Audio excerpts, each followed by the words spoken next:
Boa noite, pessoal. Estamos aqui com um podcast Papo da Hora, né?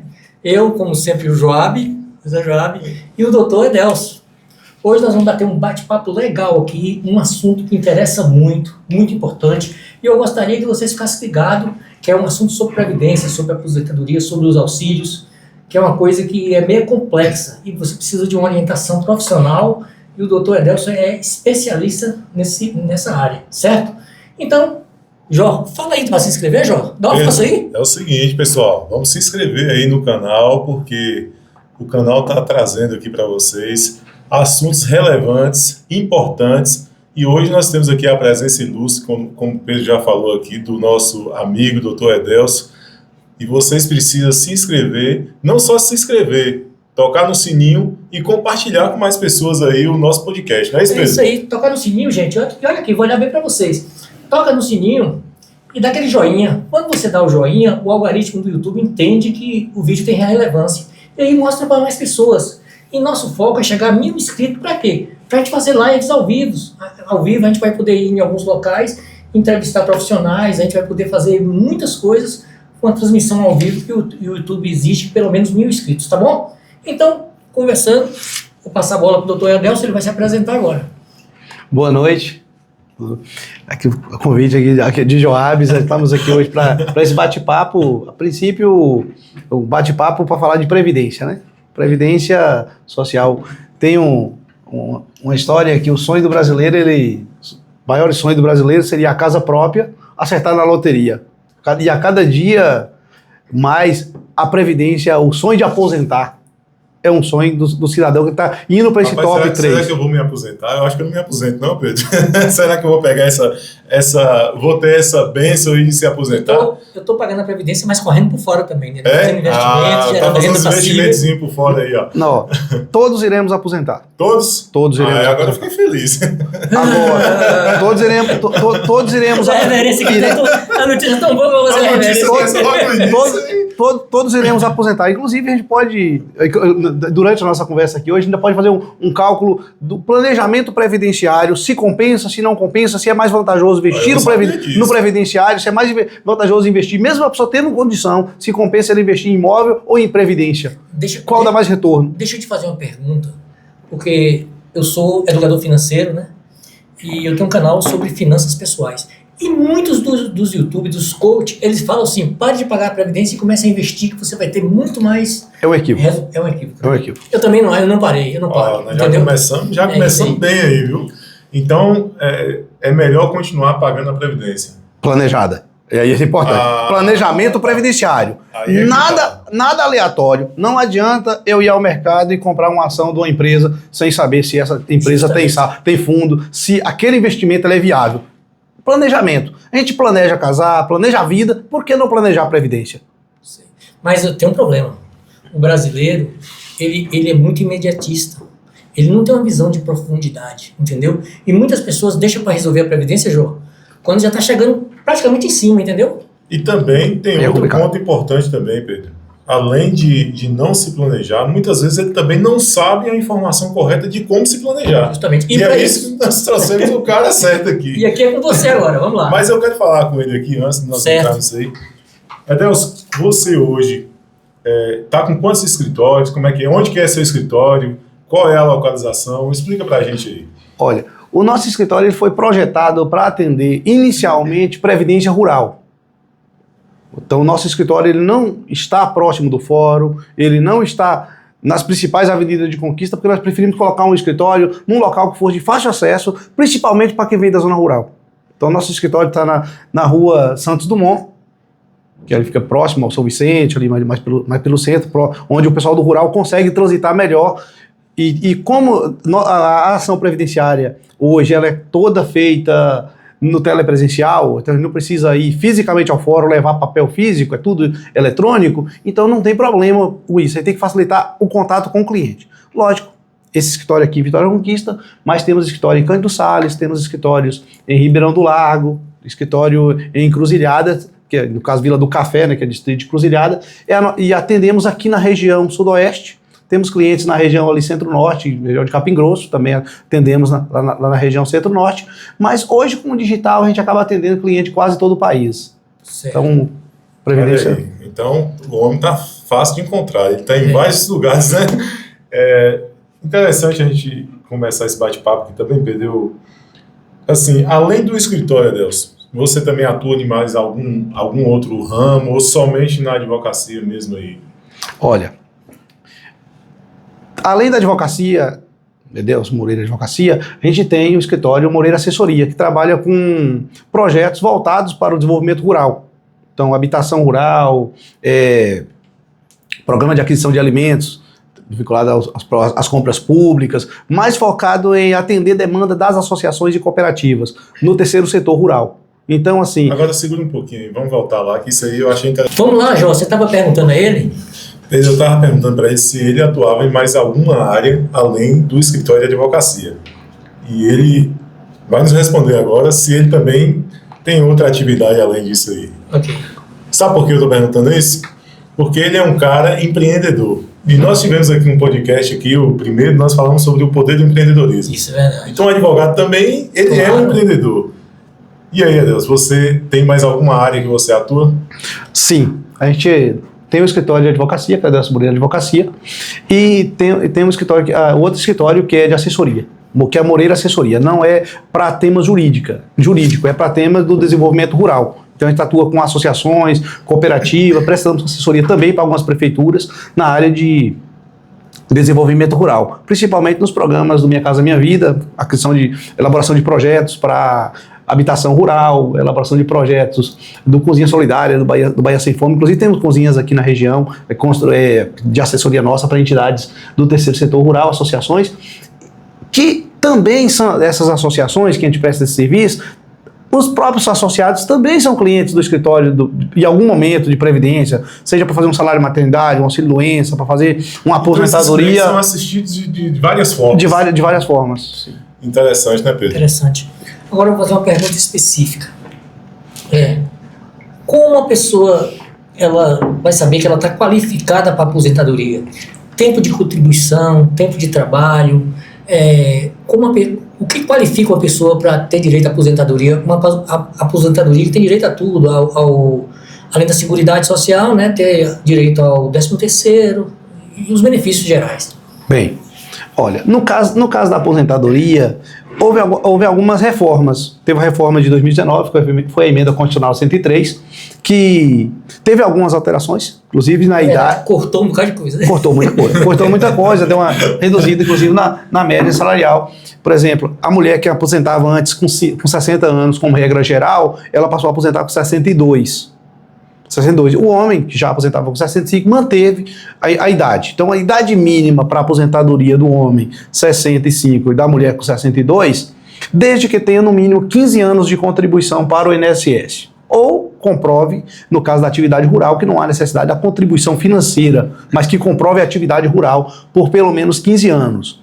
Aí tem algumas exceções, porque nós estamos falando da regra. A professora aposenta mais cedo, 5 anos mais cedo. O professor aposenta mais cedo, 5 anos mais cedo. Os trabalhadores que... Categorias que tem algumas que a gente chama de vantagem, que pode ser um equívoco. Mas mesmo com essas alterações... Eu estou perguntando porque eu tenho uma amiga que até participa da mesma igreja que eu, que ela é professora. E ela estava com a expectativa de se aposentar agora. Só que com essas alterações ela estava me falando que ela ainda ia trabalhar próximo de 10 anos a mais. E aí eu acredito que ela também não está tendo a informação correta. Aparentemente não. Por quê? Porque a professora, ela aposenta com 25 anos de contribuição. Que ela precisa contribuir, o tempo de contribuição dela é reduzido. A trabalhadora normal, para aposentar com o tempo de contribuição integral, seria 30 anos, e o homem 35. Ela tem 5 anos de redução, então vai para 25, não é isso? Então, se ela já estava na iminência de completar os 25, a regra continua. Talvez o que alterou é em relação à idade. Talvez ela fosse muito jovem, 50 anos, 52 anos, e ela não conseguisse aposentar agora porque pegou a regra de transição. Mas esse cálculo, no caso concreto, não teve uma variação de 10 anos, não. Teve variação, sim, mas não tão ampla assim para a categoria professor.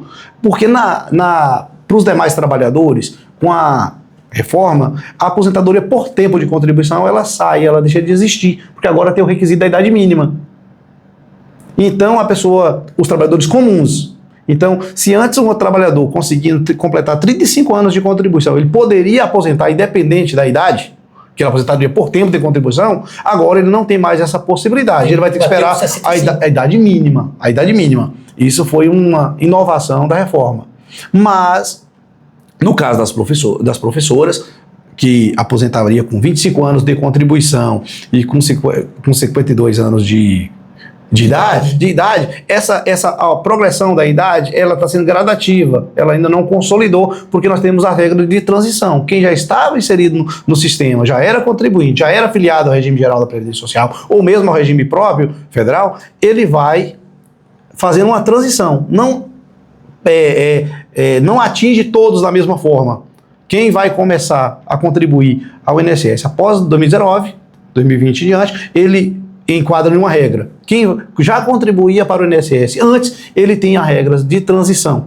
O direito previdenciário, como a própria palavra fala da previdência, né? É preventivo, é previdente. Então, é planejado. Não é algo que a gente espera completar a idade e depois vai ver como faz para se enquadrar. A gente se planeja. Por isso que a gente fala muito do planejamento previdenciário. A aposentadoria tem que ser um planejamento. Eu estou com 40 anos, eu tenho que planejar como vai ser minha velhice. Importante isso aí. Eu estou com 50 anos, eu tenho que planejar como vai ser minha velhice. Porque senão eu vou completar a idade, eu não vou ter... Por isso que na pergunta inicial que eu falei, todos teremos direito à aposentadoria, desde que a gente preencha alguns requisitos mínimos. Mas é possível preencher esses requisitos mínimos, é possível se planejar para isso.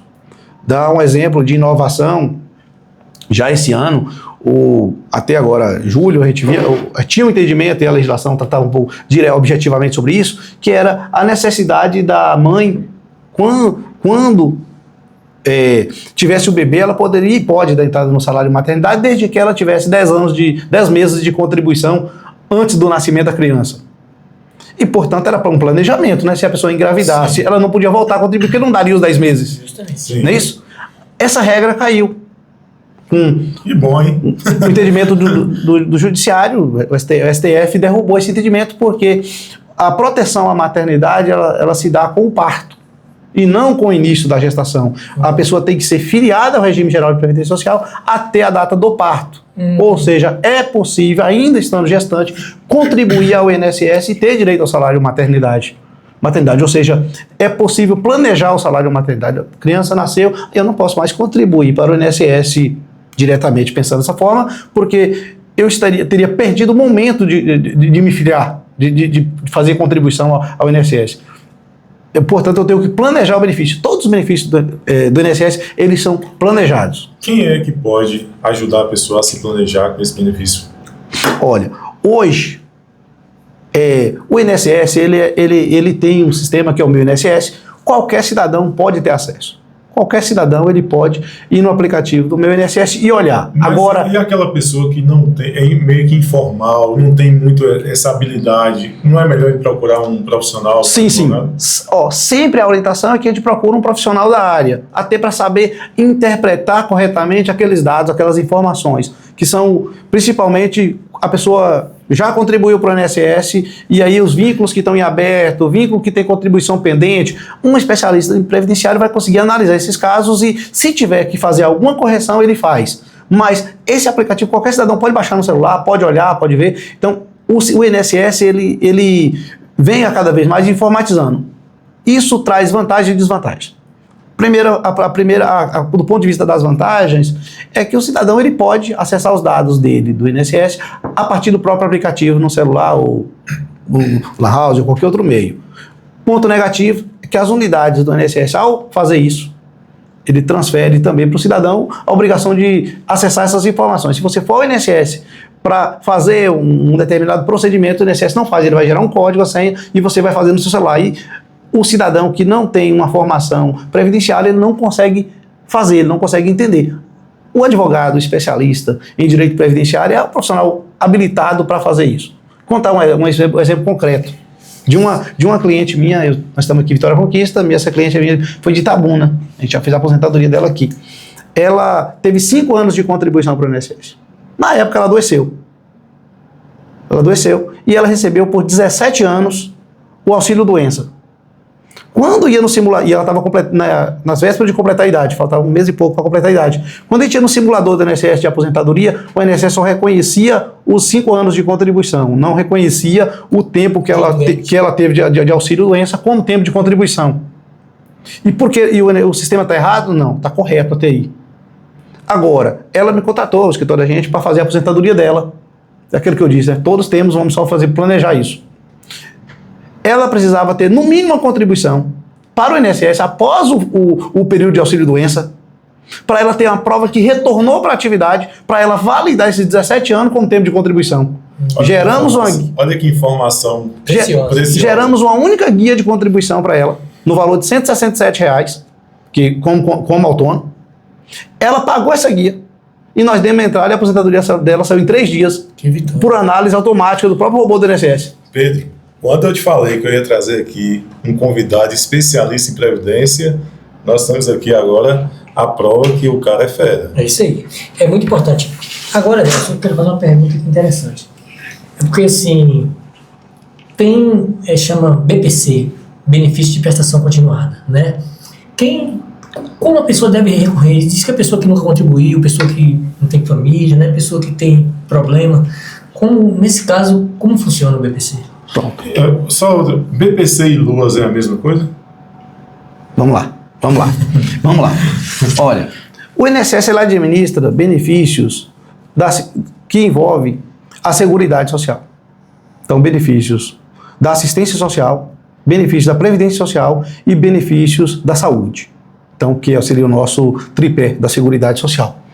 Então, o BPC ele não é um benefício previdenciário, ele é um benefício da assistência social.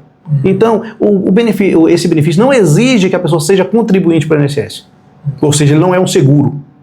Ele não é um seguro igual a aposentadoria, igual ao auxílio-doença que você precisa ser segurado. Mas ele perde alguns benefícios. Porque ele vai ser enquadrado nas regras da assistência social. Aí, ele está fora da Seguridade. Está fora do previdenciário, né? É um benefício assistencial. Por isso a gente fala LOAS. O que é LOAS? Lei Orgânica da Assistência Social. Ele é um benefício de prestação continuada previsto na Lei Orgânica da Assistência Social. Por isso o BPC LOAS. Entendi. Porque todos os benefícios, a maioria dos benefícios previdenciários são benefícios de prestação continuada. A aposentadoria por idade é um benefício de prestação continuada, não é? Isso. Só que ele não é um benefício de prestação continuada da LOAS, ele é um benefício previdenciário.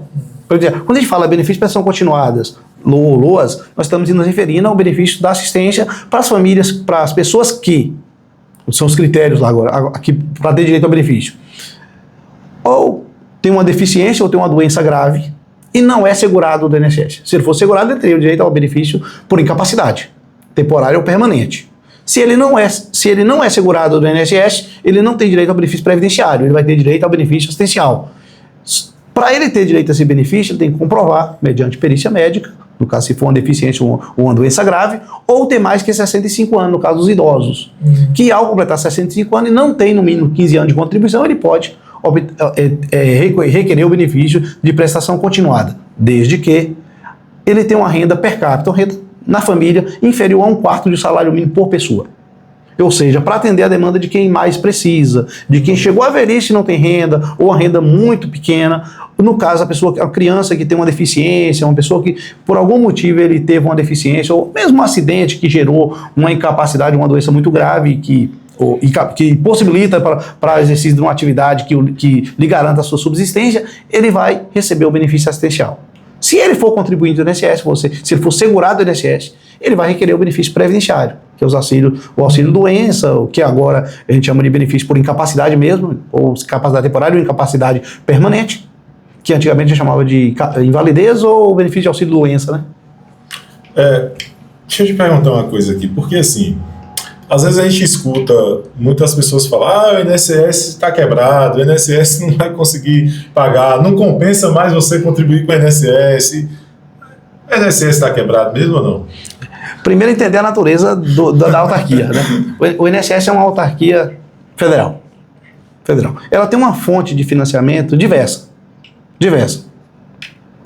E aí, Tem gente que diz, o INSS ele arrecada menos do que ele gasta, ele gasta mais do que ele arrecada.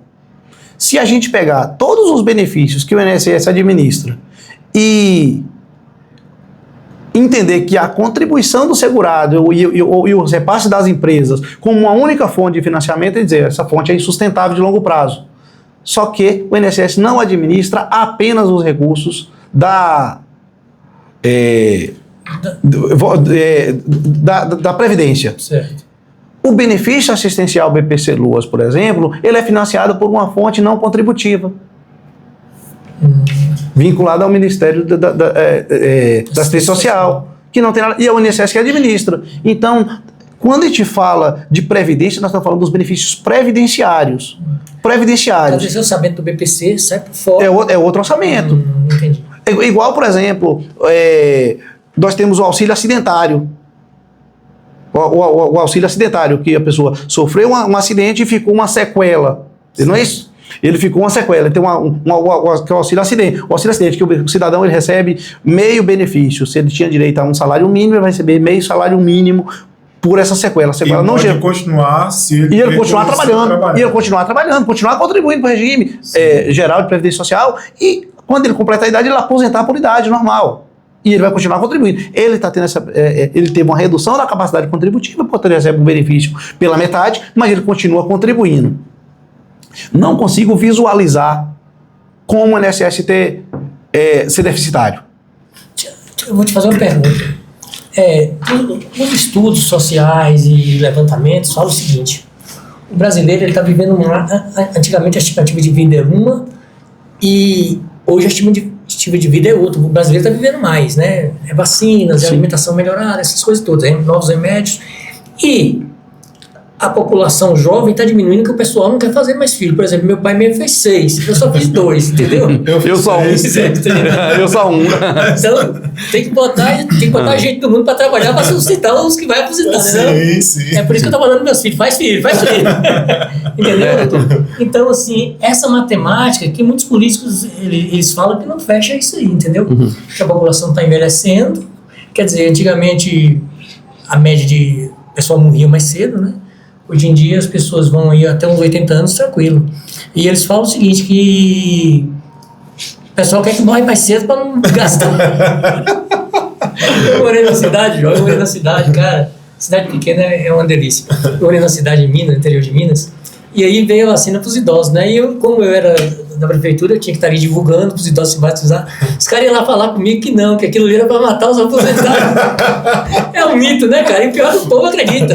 Aí eu fui chegar no meu sogro, falei, o meu sogro vai ser o primeiro a se vacinar, entendeu? E a gente que é da linha de frente do staff da prefeitura, todo mundo se vacinou, mesmo não tendo a idade idosa, mas a gente toma... A linha de frente tem que vacinar logo, né? Que tem que estar cuidando. Minha mãe, por exemplo, ela é aposentada e... alguém falou para ela em algum momento da vida dela que ela não poderia deixar de forma alguma o dinheiro do banco. Porque senão pode trancar lá e agora não tem quem tire. Já era. Então, assim, eu tive com ela lá na agência e várias vezes a profissional lá falou, não, a senhora pode vir aqui, como ela também recebe lá do meu pai. E aí a senhora pega tudo junto e ela vai nas duas datas, porque ela disse que ela não vai correr o risco. Porque então são mitos que na área da Previdência também são passadas essas informações de forma errada. E muitas pessoas, eu imagino, que tem até, assim, alguns traumas, e tem pessoas que, na minha visão, já poderiam estar aposentadas e não estão porque ouviu uma informação lá no passado e ficou na mente. Verdade. Então, acontece muito. A gente, de vez em quando, chega no caso no escritório, principalmente professores. Eu estou falando de professores aqui porque a regra é diferente. Ele ouviu a regra geral, que aposenta-se com 65 anos no caso de homem, com 35 anos de contribuição, só que a categoria de professor não segue essa regra. É diferente. Exatamente. E aí a gente faz muita aposentadoria de professores com 65 anos. E era para estar aposentado já há algum tempo. Já era para estar recebendo o benefício previdenciário há algum tempo. E aí deixa para fazer isso. Esse recurso, ele entrou ao INSS, ele gerou um crédito para o INSS que, em teoria, não precisaria. O cidadão já podia estar aposentado. Talvez até com o mesmo cálculo de renda do benefício.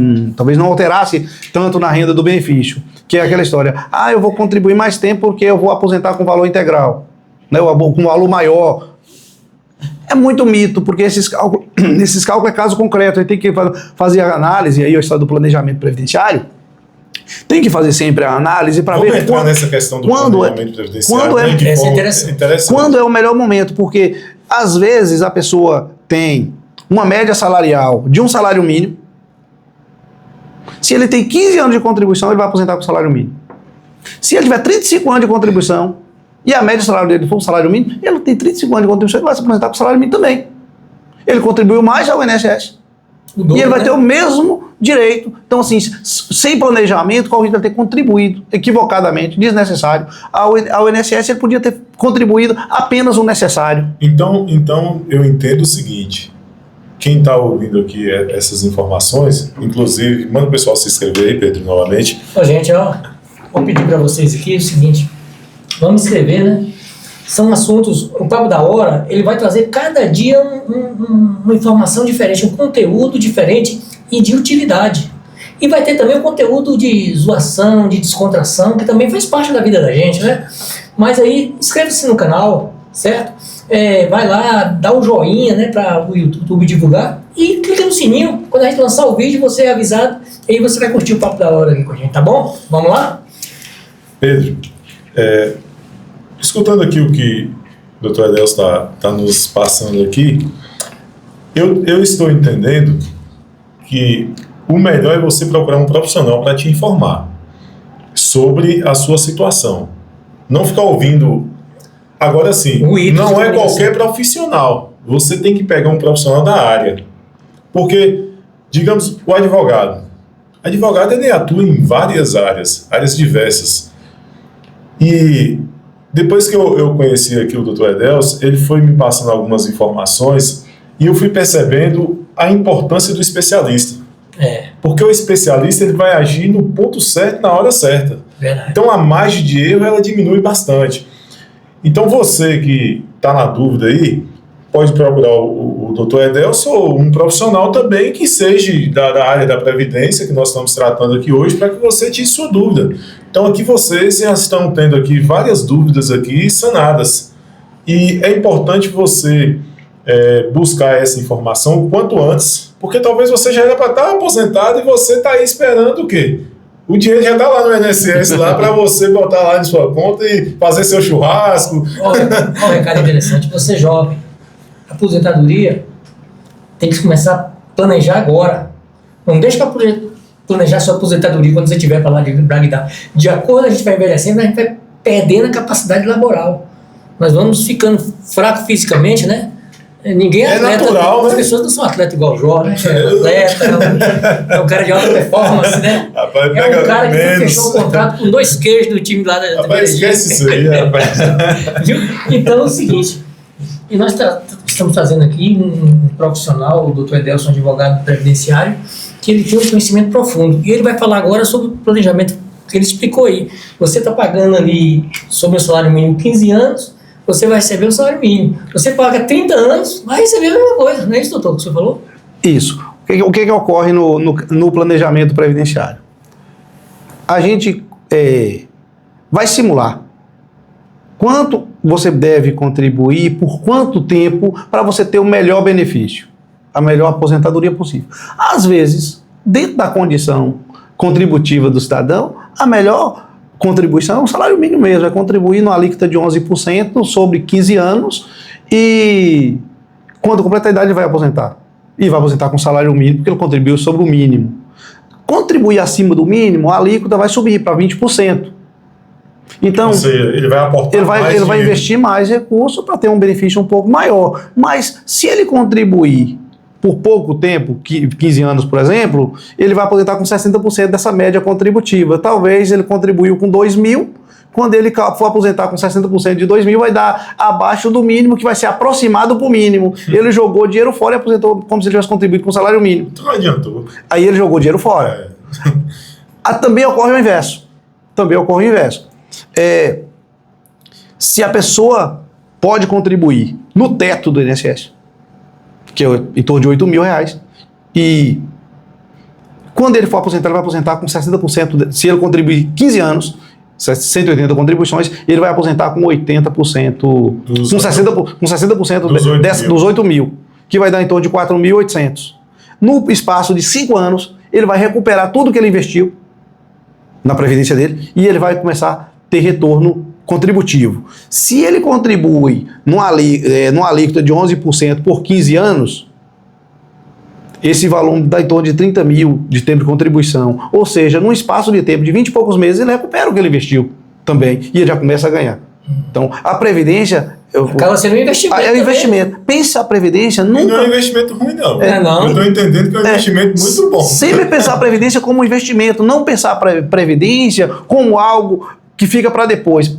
Previdência o planejamento previdenciário é para entender Previdência como investimento. Eu invisto agora que eu tenho força, tenho capacidade laborativa e tenho remuneração, eu investo para o momento que eu não tiver o INSS garantir essa renda mínima para mim. Dá um exemplo. O cidadão, ele está contribuindo para o INSS, está em dias, tem pelo menos no mínimo 12 contribuições e ele sofre um acidente. Ficou incapacitado para o trabalho porque ele teve uma moléstia, um acidente, ele está incapacitado para o trabalho. O INSS vai garantir essa renda, mesmo a pessoa não tendo idade nenhuma, vai garantir porque ele era segurado do INSS. Aí já seguridade, né?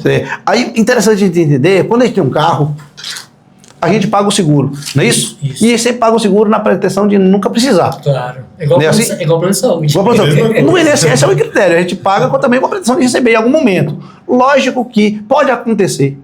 No caso do acidente, o carro também pode acontecer um acidente, não é isso? Ninguém quer, mas pode acontecer. E quando acontece, o que você faz? Você vai lá e aciona o seguro, não é isso? Isso. Quando acontece um acidente e eu estou segurado do INSS, eu vou recorrer a quem? Ao INSS. Que ele é uma seguradora. O nome do INSS. Simplificando. Ele é uma seguradora. O INSS, antigamente, antes de existir o INSS, existia o Instituto Nacional da Previdência Social, o INPS. O INAMPS, né? O INPS. O INPS. Hoje não existe esse nome mais, hoje é Instituto Nacional do Seguro Social. Ou seja, o INSS é uma seguradora. E onde o objeto do seguro é o próprio cidadão, que é o seguro social. Então ele assegura o cidadão naquele momento de fragilidade, seja por uma doença, seja por um acidente, seja pela velhice, a mãe que teve um bebê, uma cirurgia, é nesse momento que ele precisa do INSS, do seguro social. É nesse momento que a gente vai recorrer ao INSS, desde que eu seja segurado do INSS. Se eu não for segurado do INSS e essa incapacidade me comprometer minha capacidade laboral por mais de 2 anos, eu posso recorrer a um benefício assistencial. Mas aí já não é mais um benefício previdenciário, é um assistencial. Não tem 13º, se a renda familiar for acima de um 4 salário mínimo, não terá direito. Se essa doença ela não gerar uma incapacidade duradoura, ela não gera direito a um benefício assistencial, enquanto o auxílio-doença, do caso de acidente, por exemplo, pode inclusive gerar uma incapacidade para o trabalho durante o período de repouso, e depois ter uma redução da capacidade laborativa. Tive até caso concreto lá no escritório, para contar aqui, um cliente, ele caiu de moto, quebrou a perna, próximo do tornozelo, e ele ficou recebendo auxílio-doença por um período. Quando ele recuperou do auxílio-doença, ele ficou com aquela perna sem poder fazer muita força igual ele fazia antes. O INSS manteve o auxílio-acidente no valor de... Exatamente. Manteve o auxílio-acidente no valor de meio benefício. No caso dele era um salário mínimo, ficou meio salário mínimo, e ele voltou para as atividades dele, continuou trabalhando. Permanente. E pode continuar. Deixa eu fazer uma pergunta aqui, que é uma dúvida de um inscrito no canal. Por exemplo, ele trabalhou na prefeitura durante 3 anos, e lá ele e no contra-cheque dele como é o nome, meu Deus? A previdência é diferente para quem trabalha no regime público, né? Em alguns casos, sim. Eu esqueci o nome. Sim. Aí, quando ele foi puxar, depois de anos, ele saiu de prefeitura, foi para outros trabalhos, aí já trabalhou com a CLT e tal. Quando ele foi, parece que é PASEP. Parece que é PASEP o nome que tem no contra-cheque. Parece que é PASEP. Aí, quando ele foi puxar o CNIS dele, para ver o histórico de contribuição, não consta esses 3 anos, que era descontado no contra-cheque dele. Como ele deve proceder nesse caso? Pronto. As pessoas, nós temos 2 regimes previdenciários mais objetivamente, o regime geral e o regime próprio. O regime geral são todos os trabalhadores privados, e o regime próprio são os trabalhadores do regime público, regime próprio. quando acontece da pessoa ter trabalhado nos dois regimes, é possível pegar esse período contributivo no regime próprio e averbar no INSS. Para isso, precisamos fazer o quê? Que é o que a gente chama de acerto de vínculo e remuneração. É um procedimento específico que a gente faz junto ao INSS.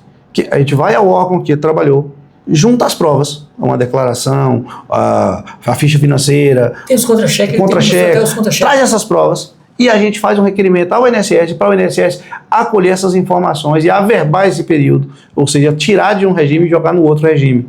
Ele está com medo da prefeitura não ter contribuído, ter descontado o contra-cheque dele. Não há problema. Não há problema. Não há problema, porque aí isso é coisa interessante. E aí, quando a gente fala de período contributivo, se o órgão que recolheu, ele repassou, o dever de repasse não é do trabalhador, é do empregador. É do empregador. O empregador ele tem que recolher do trabalhador e fazer o repasse juntamente com a contribuição patronal. Não é responsabilidade do trabalhador. Então o trabalhador ele não precisa respaldar. Ele não precisa comprovar que o empregador fez. Ele precisa comprovar que recolheu dele. Entendi. E o contra-cheque já seria a prova suficiente. Outro ponto importante, a gente ainda falando um pouco disso aqui, eu queria saber a respeito a pessoa é aposentada. Ele contribuiu lá e conseguiu se aposentar. Eu já vi vários casos de pessoas que entendem que ela poderia receber mais. Tem como revisar essa questão da aposentadoria para receber o valor devido? Pronto. Sim. O direito à revisão, todo ato administrativo ele é revisável. Ele pode ser revisado administrativamente ou judicial. Não é isso? Mas supondo que a pessoa contribuiu por um certo valor e quando vê a aposentadoria, vê um valor que ele acredita que seja inferior ao que ele teria direito. Você já fez isso com algum cliente assim? Já. Temos bastante casos de revisão de benefício lá no escritório. E na maioria dos casos, quem aposenta, quem tem direito, quem contribui acima do salário mínimo, em teoria, quando ele fosse aposentar, ele poderia ter o benefício acima do salário mínimo. Ocorre que os períodos que não consta informação no sistema do INSS até 2019, o INSS entende que a contribuição foi salário mínimo. E cabe a gente juntar a prova para provar que foi mais. E após 2019, após a reforma, 13 de novembro de 2019, com a emenda constitucional 103, reforma da Previdência, esse período que estiver zerado no CNIS, ele nem é contado.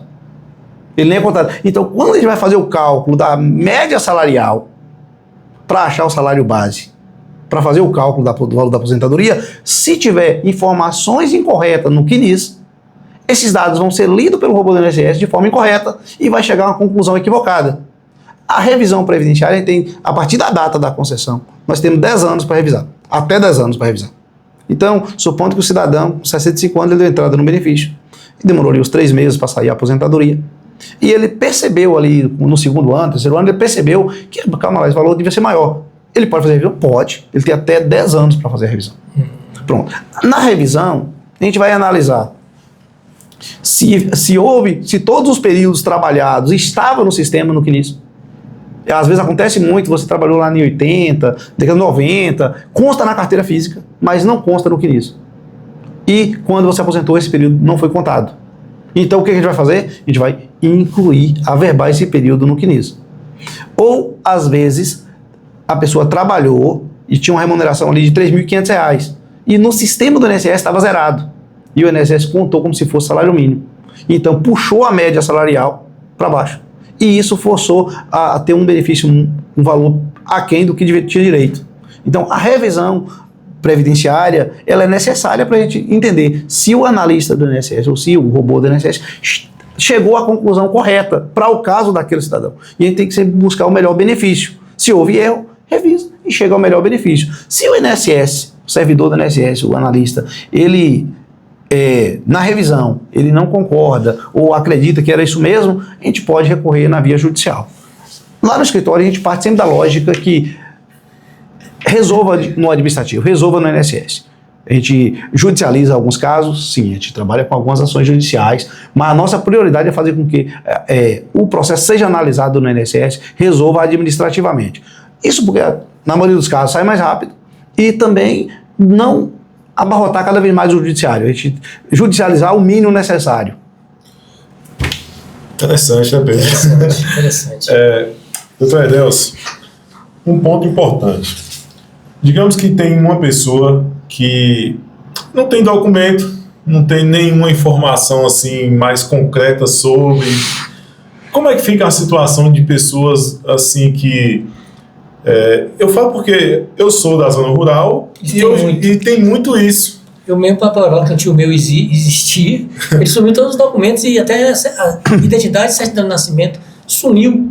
E o cartório dele era em Banco da Vitória de Ilhéus, deu enchente, levou.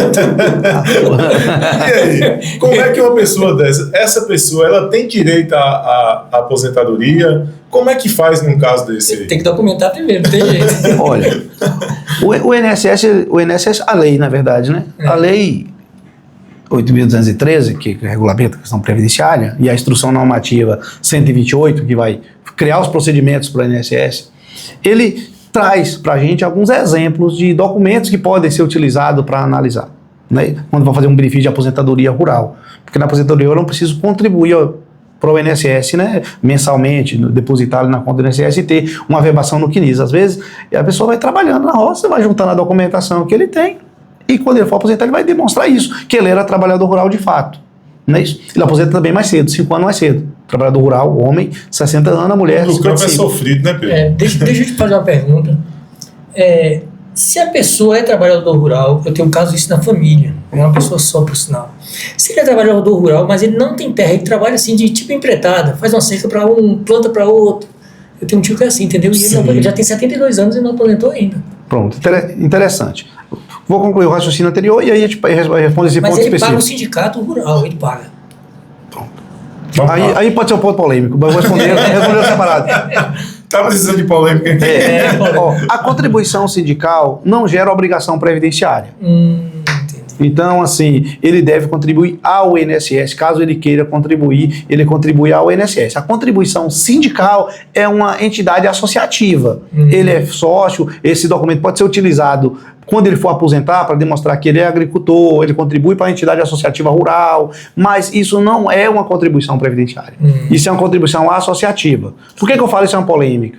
Porque, originalmente, o sindicato organizava a previdência, a documentação, organizava os agricultores, requeria o benefício de aposentadoria e a declaração sindical ele tinha poder como se... vamos dizer assim, ela tinha autenticidade pública. Era como se o sindicato declarava que é pública. O sindicato declarava que o camarada era agricultor porque eu conheço, porque tal. Essa tinha fé pública. Com as instruções normativas, tanto a 77, que foi 2015, e com a de 2022, a 128, foi tirando essa autonomia do sindicato e exigindo cada vez mais que a gente tenha documentos ratificadores. Documentos que seja possível ser comprovado por autenticidade eletrônica. Exemplo, a pessoa tem a terra e paga ITR, o código do número do registro na Receita Federal, o NIF e agora o CIB, que é o cadastro na Receita Federal daquele imóvel, é que vai ser o instrumento ratificador para comprovar que a pessoa é agricultor. Mas o CAF, o cadastro do agricultor familiar, que era a antiga DAP, né, a Declaração de Aptidão Pronaf, esses documentos eles são autenticados eletrônicos, são um documento ratificador. Se o cidadão tem esse documento, a gente protocola um requerimento de aposentadoria, mesmo que eu não tenha a versão física desse documento, o robô do INSS vai achar na base de dados e vai juntar. Quer dizer que uma DAP serve. É um documento muito bom. Inclusive, o INSS não faz análise mensal e nem anual, no caso do trabalhador rural. Que é uma coisa interessante. Eu tenho um instrumento ratificador. O INSS considera que aquele documento comprova ali até 7 anos e meio. Desde que não tenha nenhuma outra contraprova, nada que desabone aquele documento. Claro. Supondo o cidadão é agricultor, mora aqui no município de Vitória da Conquista, zona rural aqui de Vitória da Conquista, e ele tem uma DAP de 2008 e uma DAP de 2022, por exemplo. Se ele não tiver uma contribuição previdenciária no regime urbano, se ele não tiver documentos que comprovam que ele não é agricultor, não tiver nenhuma contraprova contra ele, o sistema do robô vai entender que ele era agricultor por esse período todo. Prova 7 anos e meio, outro prova 7 anos e meio, e pode conceder aposentadoria que chama de automática, sem passar por uma análise do servidor humano. Certo. O próprio robô ele vai conceder o benefício. Deixa eu te falar, mas essa pessoa, ele quando jovem, né, ele trabalhou em algumas empresas. Sim. Entendeu? Pronto. Trabalhou 3 meses em uma empresa, 6 meses em outra, entendeu? E tem esse registro lá que eu procurei, né? Mas ele tem assim, eu acho que ele tem 20 anos ou até mais que ele tá socado fazendo cerca, plantando. Trabalhador rural mesmo. Trabalhando empretado, né, na roça. Sim. Mas se você olhar pra cara dele, você vê que é matuto da roça. Entendi. Nesse caso, ele possa ser que ele não tenha base, instrumentos ratificadores no sistema que confirme que ele é agricultor a partir de uma análise de documento. Me parece que tem uma DAP antiga. Pronto. O que ocorre nesses casos? Se a pessoa trabalhou no urbano por mais de 120 dias no ano civil, ele precisa ter um documento que prova que ele voltou para a atividade rural.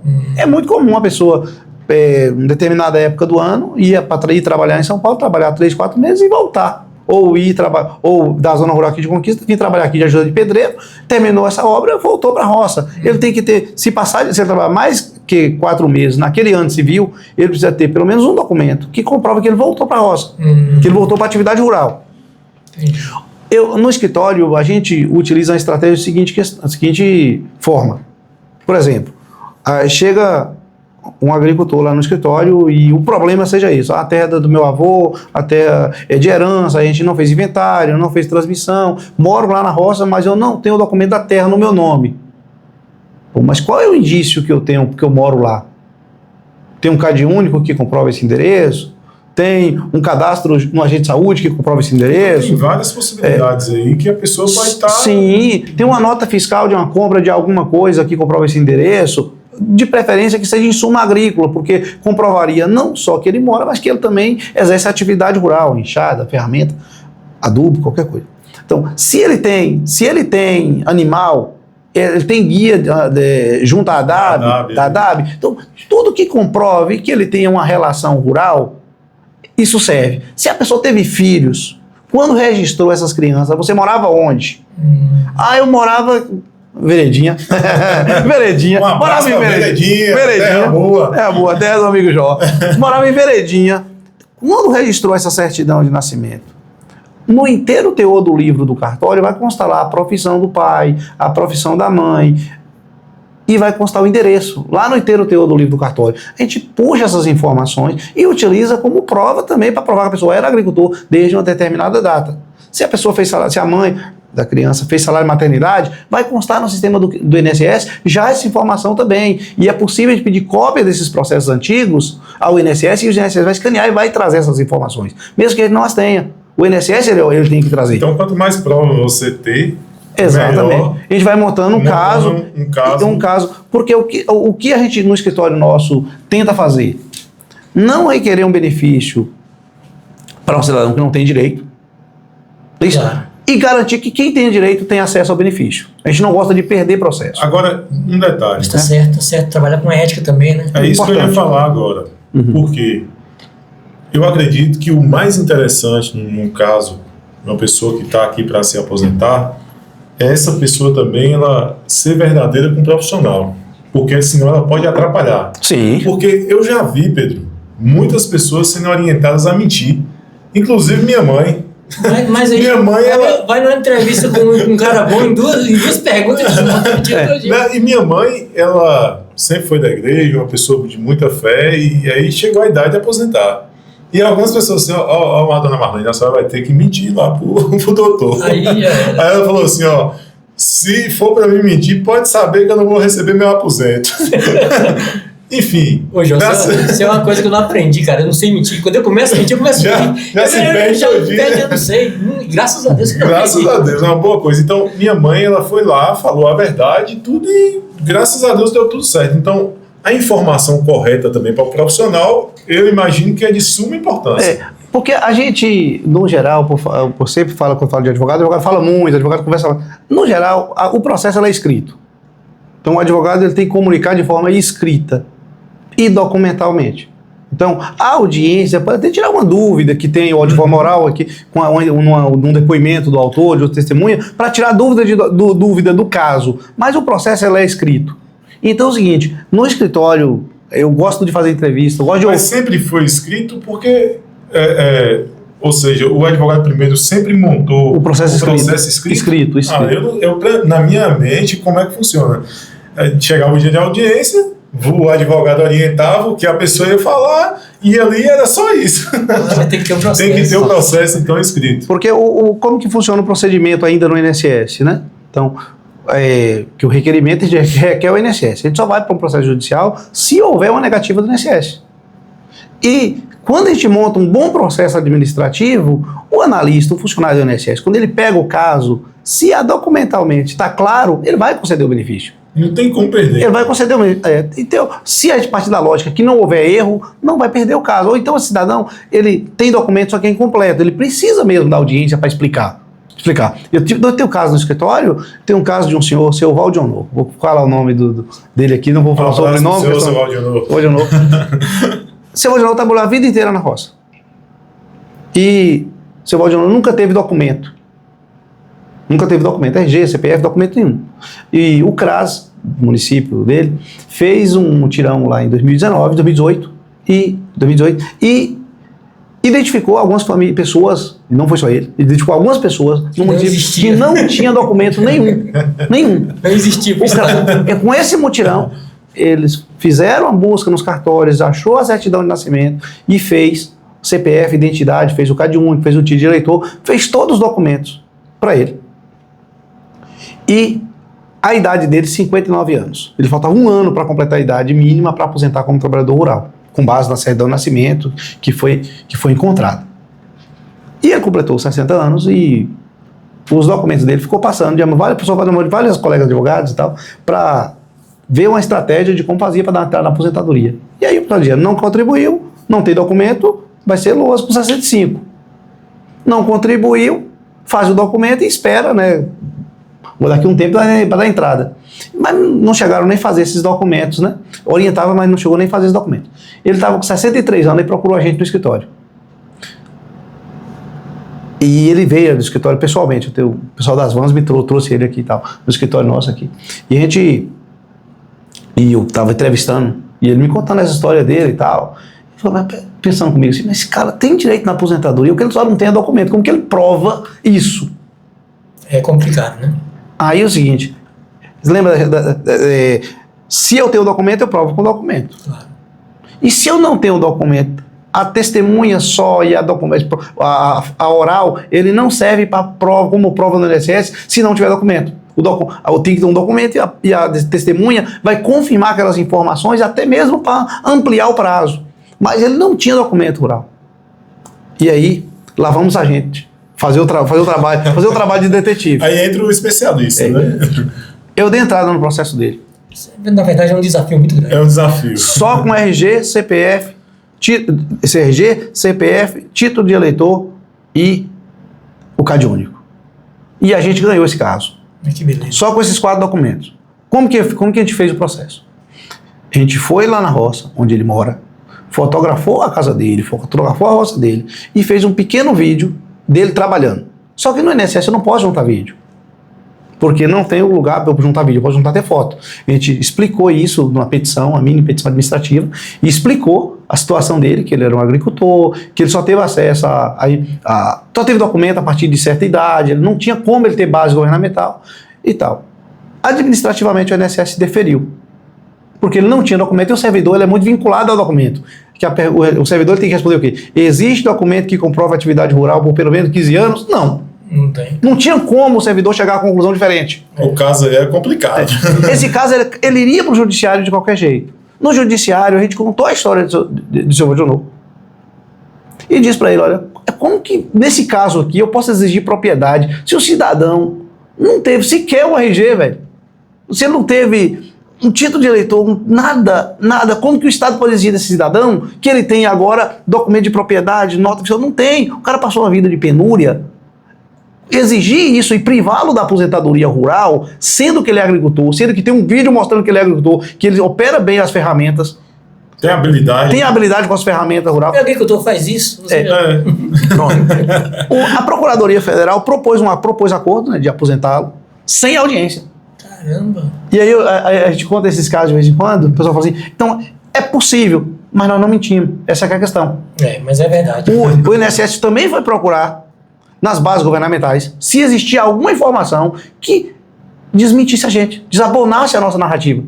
E não encontrou. Não encontrou, porque nós contamos a história verdadeira, nós contamos o fato real. Mentir não vale a pena. Não vale a pena. Na Previdência é o pior dos mundos. Então, Previdência, se precisa mentir, não compensa fazer, vai perder. Por quê? Hoje o INSS, e isso aí cada vez mais, a gente trabalha com dados, né, com banco de dados, e o cruzamento de dados hoje, ele consegue acessar a informação, se teve filho, onde foi que registrou, qual foi o registro, que é a certidão CIRC, se a pessoa tem conta, se ela abriu, onde abriu, se movimentou essa conta e onde movimentou a conta.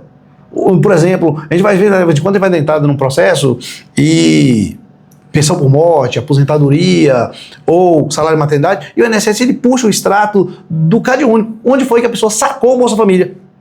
Seu ponto que eu estou dizendo que, no caso de pensão, a pessoa mora aqui, numa determinada região, e a outra pessoa recebe um benefício. O INSS, como que eu faço para comprovar onde eu estava? O INSS, para destruir a prova da onde eu estava, ele vai dizer que não, mas calma lá. Um mora em Ribeirão do Largo e o outro recebeu o Bolsa Família nos últimos 12 meses em São Paulo.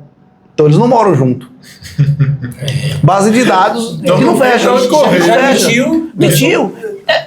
Sempre trabalhar com... Eu entendo que é sempre trabalhar com a verdade. Agora, advogado é bom contador de história, e história escrita. Então, o que acontece? A gente tenta explicar de forma escrita, de forma documental, aquilo que a gente extrai do diálogo com o cliente. Se o cliente nos conta uma história que não é a verdade, o que acontece? Você repete a narrativa e o advogado acaba reproduzindo uma história que não é verdadeira. E aí o que acontece? Perde o processo. Perde o processo e o advogado fica como um advogado ruim. Mas eu já vi vários advogados descobrir que o cliente mentiu e abandonar o caso. Se eu descobrir que o cliente não me contou a verdade, perde a confiança. Eu entrego o caso. Por quê? A relação cliente-advogado é relação de confiança. Eu não posso levar um processo, conduzir um processo, em cima da história que não é verdade, porque na contestação, na defesa do INSS ou da defesa da outra parte, se for um processo comum, virá a verdade. Em algum momento a verdade vai aparecer. E a gente prima muito por isso, porque tem muita história que a gente ouve de outros momentos, de outros profissionais, que foge à ética. E a gente não gosta disso acontecer. No nosso escritório, não. Ô, João, quando eu cursava administração lá no Rio de Janeiro, no ensino de 2010, 2011, eu tinha uma professora de contabilidade e ela falou isso que ele falou. Ela falou o seguinte: olha, o Brasil, o povo pensa que é um país atrasado, mas nosso sistema de internet, informática e banco de dados é um dos mais sofisticados do mundo. E eu provei isso quando eu fui em São Paulo, logo pouco tempo depois. Eu fiz uma compra lá de 7 e poucos reais. A minha falou: qual é o CPF naquele tempo? Eu falei: não, coloca. Quando foi assim, poucos dias depois eu recebi no meu e-mail uma nota fiscal do estado de São Paulo que eu comprei R$7. Rapaz, então, o que ela falou? Ela falou que o Brasil vai evoluir para um ponto que o cruzamento de dados, se você chupar uma bala, o governo vai saber. Não tem que correr. Então, assim, esses dados do INSS, essas coisas, vai ser tudo cruzado, não tem jeito. Ele falou, a pessoa sacou o Bolsa Família 1, o outro sacou da outra cidade, fala que mora junto, entendeu? Não tem como fugir, então, né? Então, isso é bom. Isso é excelente, isso é excelente, que a verdade vai prevalecer. Exatamente. Porque esse rapaz que eu falei, que é trabalhador rural e tal, eu fui com ele em Itabuna, eu fui lá em Ilhéus, consegui fazer a certidão de nascimento, aí já tirou a identidade, já esses documentos não tem, tanto que ele já está recebendo Bolsa Família. Aí o que acontece com ele? Eu cheguei lá em Itabuna para tirar o cartão SUS, né? O CAD-SUS, isso. Aí o servidor perguntou: o senhor já tirou esse cartão antes? Ele falou: não, nunca tive isso não. Aí o cara digitou, né? O cara digitou o nome do senhor, aí falou CPF, ele passou, o senhor tirou na agência tal, em tal lugar. Não, nunca tirou. O cara virou o negócio do computador aqui. Eu falei: o cara tá registrado. Eles nem soubessem. Talvez ele nem sabia. Ele nem lembrava. Entendeu? Bom, gente, nós estamos chegando no final. Esse papo aqui devia ser uns 3 dias de podcast, entendeu? Porque tem muita coisa. Mas ele vai voltar aqui novamente. Vai voltar, né? Nós estamos chegando no final e é muito importante a gente entender isso que o Dr. Edelso falou, a questão do planejamento previdenciário. Entendeu? Eu trabalho na área de investimentos, eu faço investimento para ter renda passiva no futuro, né? Graças a Deus já tenho uma boa renda passiva caindo, mas é um trabalho que eu venho construindo há tempo. Agora, a contribuição para o INSS, ela é fundamental. Para desse papo de isso, que não vale a pena, que não vai ter dinheiro para aposentar, esquece. contribua, planeje. Qualquer dúvida, tem um profissional. Eu quero que o senhor deixe os contatos, que nós vamos legendar, entendeu? E rede social, contato, endereço, tudo certinho, para que as pessoas possam tirar dúvidas, que muita pessoa vai botar dúvida aí nos comentários. Então eu quero que... Vamos fazer o encerramento, né, João? Vamos. E você dá suas palavras agora, eu já falei demais. Não, você sabe se deixar eu falar é problema. Né? Não, é bom demais. Olha, eu quero agradecer a nossa audiência que tem nos acompanhado, tem lá comentado lá nos vídeos, dizer que para nós tem sido muito prazeroso, né, Pedro? Isso aí. E trazer pessoas aqui especiais como o Dr. Edelso aqui, é um amigo, um parceiro. É meu cliente também, viu, Pedro? É, né? Quem deixa ele bonito assim sou eu. Nossa. Você também. Aí, assim, para você ver, né? O tempo, um advogado, um profissional liberal, ele ganha pelo tempo que ele investe e pelo conhecimento que ele tem. Entendeu? E é extremamente estudioso. Justamente. Então, assim, advogado, meu amigo, eu tinha uma causa lá no Rio para resolver. O advogado chamou para mim ir lá no escritório dele, eu fui. Aí ficou na sala de reunião, né? E eu doido para fazer direito. Aí quando ele... E aí, Pedro, doutor Federico, não me esqueça. Aí veio, pegou na minha mão, sentou lá, eu olhei para aquele tanto de livro. Eu falei, doutor, o senhor precisa ler esse tanto de livro. Ele falou, isso aí é só jurisprudência. Eu desisti do direito. Eu falei, eu vou para administração mesmo. Eu acredito que é mais vocação mesmo. Não, tem que ter uma vocação minha mesmo. Minha esposa fez direito, entendeu? Minha esposa fez. Então eu quero agradecer nosso amigo doutor Edelso pela ter aceito o convite de ter participado conosco aqui. Eu tenho certeza que esclareceu aí muitas dúvidas nossas e de muitas pessoas. E ele vai ganhar um cliente, sou eu. E mais um capial que tem lá. Deixa eu te falar, doutor, eu quero que o senhor deixe um recado para os nossos ouvintes, né? Para que eles entendam essa necessidade de se contribuir, de se planejar, de fazer o planejamento previdenciário. Certo? O tempo é seu. Agradecer pelo amigo Jó Pedro, que esteve aqui mediando essa conversa com a gente, agradecer a participação de todos os ouvintes.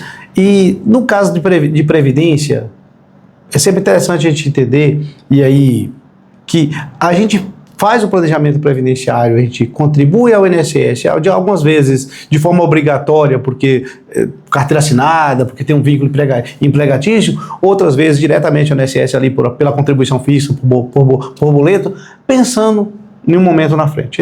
Essas contribuições elas não podem ser feitas de forma aleatória, o dia que der certo e da forma que a gente achar melhor. Procure um profissional do direito, que atua na área do direito previdenciário, um profissional de confiança, que faça esse planejamento para essas contribuições elas serem válidas quando você precisar.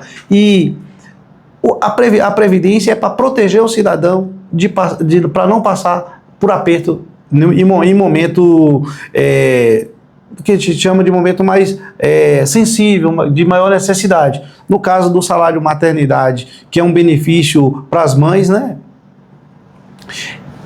Vai ter direito quem é contribuinte do INSS.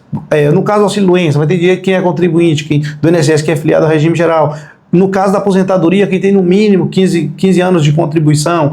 Faz o planejamento, porque em algum momento isso vai ser necessário para a vida da pessoa. Não espere chegar aos 65 anos, aos 60 anos, 62 anos da mulher, para a gente tentar aposentar. E aí, essa do tentar aposentar. Vamos pensar a previdência como um planejamento de vida. Da mesma forma que alguns planejam ter um carro, ter uma casa, planeje ter uma aposentadoria, planeje a previdência. Quando alguém fala que não é vantajoso contribuir para a previdência porque não vai aposentar, isso não é verdade. É mito. É mito. É mito. E maldoso. E eu ia falar isso aí. E maldoso, porque nós vamos criar uma cultura de pessoas que não terão acesso ao benefício previdenciário no momento de velhice. A autarquia previdenciária, no caso do INSS, que é a autarquia pública, ela tem... A fonte de financiamento é diversa. Desde quando eu compro uma camisa, eu estou contribuindo para o Estado. Quando eu importo, quando eu pago a lotérica, eu estou contribuindo para o Estado. Então, as contribuições são diversas. Não é só a contribuição que o cidadão paga. Não é só que o patrão paga, o empregador. A fonte de financiamento ela é diversa. Então, a gente pode ter em determinado momento um desequilíbrio, que você tem uma receita e você passa a ter uma despesa um pouco maior, em outro momento o inverso. Mas a Previdência também começou sendo altamente positiva por 20 e poucos anos. Porque tinha pouca gente aposentando, mas todos estavam contribuindo. Década de 90, início da década de 2000, chegou um momento que as pessoas que eram seguradas começou a chegar a idade de aposentar e realmente estão aposentando. As reformas da Previdência foram para corrigir pequenas distorções, até injusta com o contribuinte que contribuiu por muitos anos. Mas a aposentadoria é hoje uma das principais fontes de renda dos municípios pequenos. Eu sou de Ribeirão do Largo. Com certeza. O dia que os aposentados recebem o benefício previdenciário é o dia que faz a feira, é o dia que ele paga o comércio. A economia desses municípios necessita da Previdência. Talvez seja nossa maior fonte de renda dos pequenos municípios é a Previdência. Então, quando alguém fala, não contribua a Previdência não compensa, talvez ele esteja fazendo um mal danado para a pessoa falar isso. Para os cidadãos, e está dizendo o seguinte: lá no futuro, essas pessoas vão viver com que fonte de contribuição? Vai para o LOAS? Como última alternativa? Então, assim, agora, faça de forma planejada. Não talvez para o cidadão ele não compense contribuir 35 anos se ele for contribuir por boleto. Talvez não compense contribuir 20 anos. Contribua o necessário, contribua o suficiente para ele ser segurado no INSS e ter uma aposentadoria que, no momento de velhice, lhe garanta o sustento. Então, a Previdência é dessa forma. Para fechar, teve um seguidor no canal que pediu para mim te perguntar a respeito de quem contribuiu com o MEI e parou de contribuir e já tem aí, vamos dizer, 5 anos que ele parou de contribuir. Ele fica com alguma dívida por ter parado de contribuir ou encerra ali mesmo? Como é que fica essa situação? O MEI é uma empresa, meu CNPJ, não é isso? Isso. Então, que também o valor que é pago tem uma parte que é para 5%. O Estado ele resolveu dar isenção tributária para o pequeno empreendedor, o MEI, microempreendedor individual. E essa contribuição de 5% ela é uma contribuição previdenciária, mas a gente é obrigado a pagá-la. Então, fiz o CNPJ, sou obrigado a contribuir. Se caso eu passo de 1 ano, 2 anos, 3 anos, deixei de contribuir, essa dívida fica junto à Receita Federal. Mesmo que o cidadão volte a pagar essas contribuições, ela não vai valer como carência. Por quê? Porque passou mais de 1 ano de atraso das guias. E eles conseguem dividir essa dívida, facilitar o pagamento? Pode sim, a Fazenda, a Receita Federal, então, ela pode dividir. No caso aí, a Receita Federal. Porque a dívida não é puramente com o INSS, é porque ele tinha o CNPJ, ele tinha uma obrigação de fazer a declaração anual da empresa, ele tinha a obrigação, e ele não fez, ele deixou passar. Ele tem uma dívida com a Receita. E dívida com a Receita não prescreve, não é bom, não. Vamos resolver esse negócio aí. Doutor Nelson, mais uma vez, muito obrigado, meu amigo. Foi um prazer receber você aqui. Se inscreva no canal aí, Papo da Hora. Acione o sininho, compartilhe esse vídeo com mais pessoas e vamos estourar esse negócio aí, né, Pedro? É isso aí. Valeu, galera. Tchau. Valeu, um abraço. Valeu, tchau.